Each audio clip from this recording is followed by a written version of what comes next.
Hey, comment c'est que c'est? Aujourd'hui, petite vidéo. Nous sommes le 14 juillet, dimanche, et je vous fais une petite vidéo parce que je suis en train de récolter mon ail éléphant.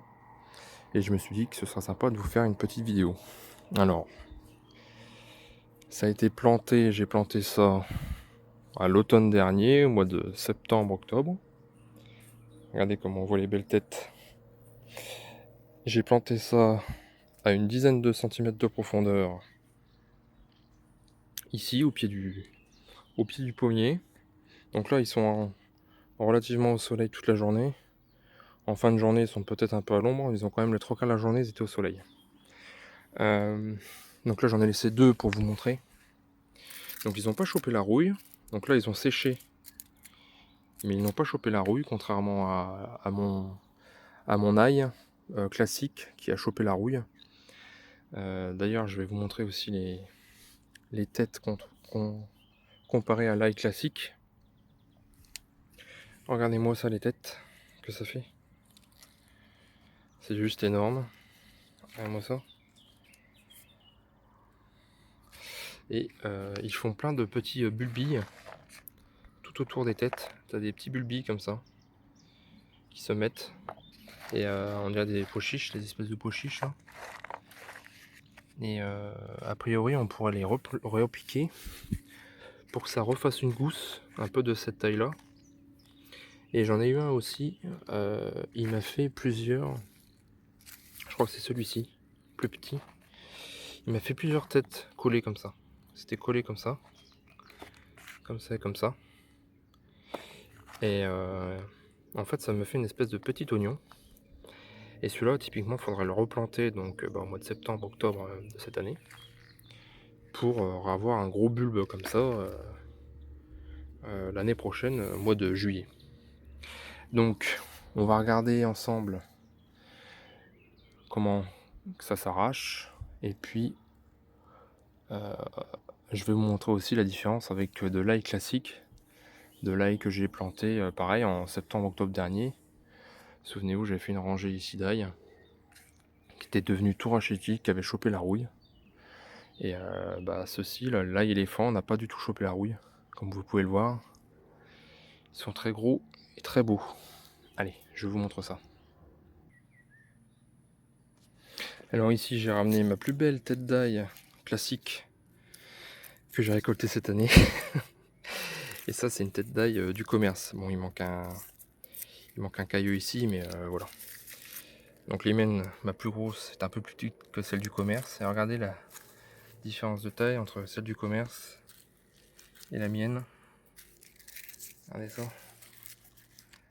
Regardez ça la différence. C'est quand même un truc de fou, hein. C'est très intéressant. L'ail éléphant ou le poirail, je vous recommande vraiment d'en mettre au jardin. Donc moi j'en avais mis une dizaine. Combien j'en ai? 3, 6, 9, 11, 12, 13. J'en ai mis 13. Donc j'en ai mis voilà, une douzaine à planter. Et dans l'idée, là, il y a, je sais pas, il y a plusieurs cailleux sur celui-ci, regardez ça. En moyenne, il y a 4 à 6 cailleux par tête d'ail éléphant. Donc là, on voit, il y en a une, 2, 3, 4. Il y en a 5 là. Bon, bref. Bon, sans plus attendre, je vais vous montrer la tête que ça a en terre. Alors, donc là, on y va à la fourche bêche, hein, bien sûr, on n'a pas le choix. Donc, je les avais espacés d'environ 20 cm chaque. Et les cailloux, je les avais enterrés à une dizaine de centimètres de profondeur. Donc là, on est obligé d'y aller à la fourche bêche.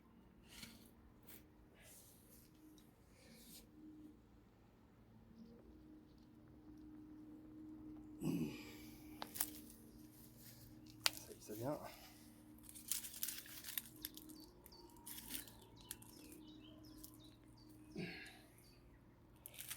Alors, donc on peut le voir, bon, je vais enlever un peu la terre. On a les petits cailloux là, les petites bulbilles là autour. Comme ça, on va essayer de les récupérer pour en faire pousser d'autres.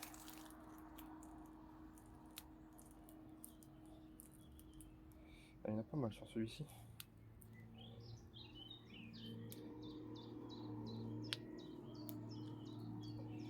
Ah, voilà les petites espèces de petits pois chiches là.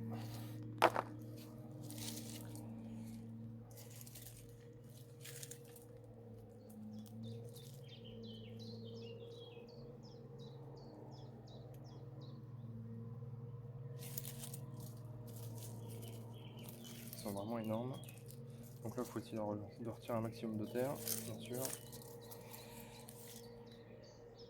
Donc bien sûr, il faut faire ça quand les tiges commencent bien à sécher. Donc généralement, c'est vers le mois de juillet qu'on fait ça. Donc là, il a plu hier, donc la terre est bien meuble. Donc ça va, c'est assez facile à déterrer. J'imagine pas si c'était sec comme les coulettes au pain. On va sortir un peu de branches mortes. Voilà.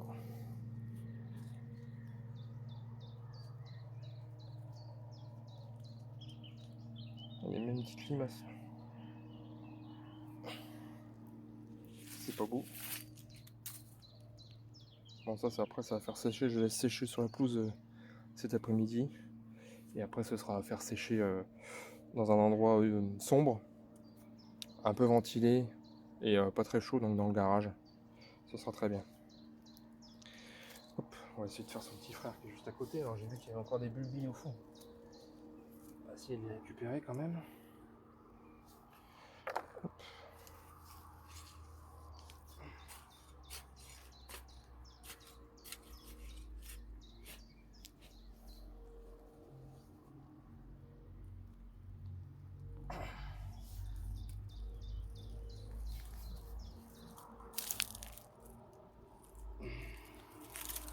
Petit bulbille.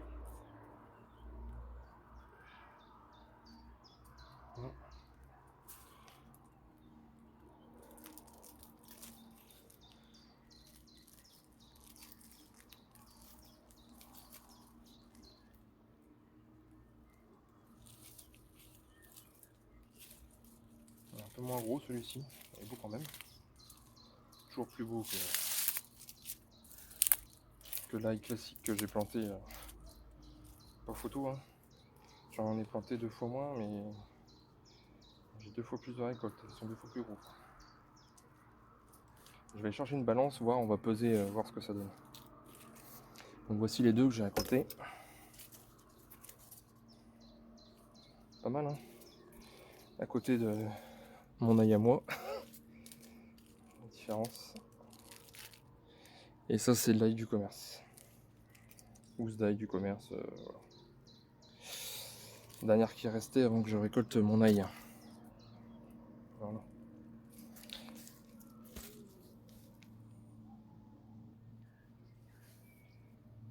Pour ramasser les petits bulbilles.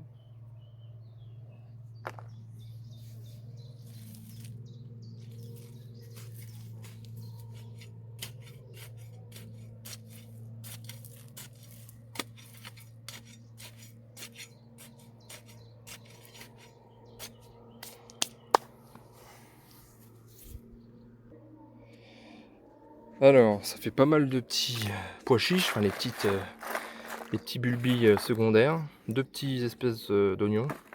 Enfin, c'est là, il y a un éléphant, mais ça fait des espèces de petites bulbilles d'oignons. Donc ça, essayer de replanter en godet. Et puis, on repiquera ça dans le jardin au mois de septembre. Ici, aussi les belles têtes d'ail. Regardez-moi ça. Par rapport à ma main, j'ai pas des petites mains. Donc j'ai ramené une petite balance. Donc je l'ai contrôlé avec une autre balance. Donc ça c'est la tête d'ail du commerce. Bon, il manque un cailleux. Ça fait, allez, 50 grammes. Ma petite tête d'ail à moi. Ça fait, allez, 40 grammes. Et là on va prendre, allez, on va prendre la plus petite. Ça fait déjà, allez, 90 grammes. Et si je prends, allez, la plus grosse, elle a l'air d'être celle-là.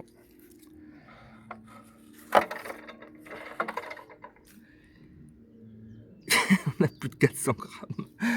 400 grammes les amis. C'est un truc de ouf. Regardez-moi ça. Regardez-moi ça. On va prendre une autre, allez, pour le plaisir. Bon, il y a un peu de terre, il y a encore la branche. Bon, allez. 430 grammes. Putain. Excusez-moi. Donc voilà, culture très intéressante. On résume. À planter entre septembre et novembre. D'une profondeur d'une dizaine de centimètres. On enterre le cailleux d'une dizaine de centimètres de profondeur.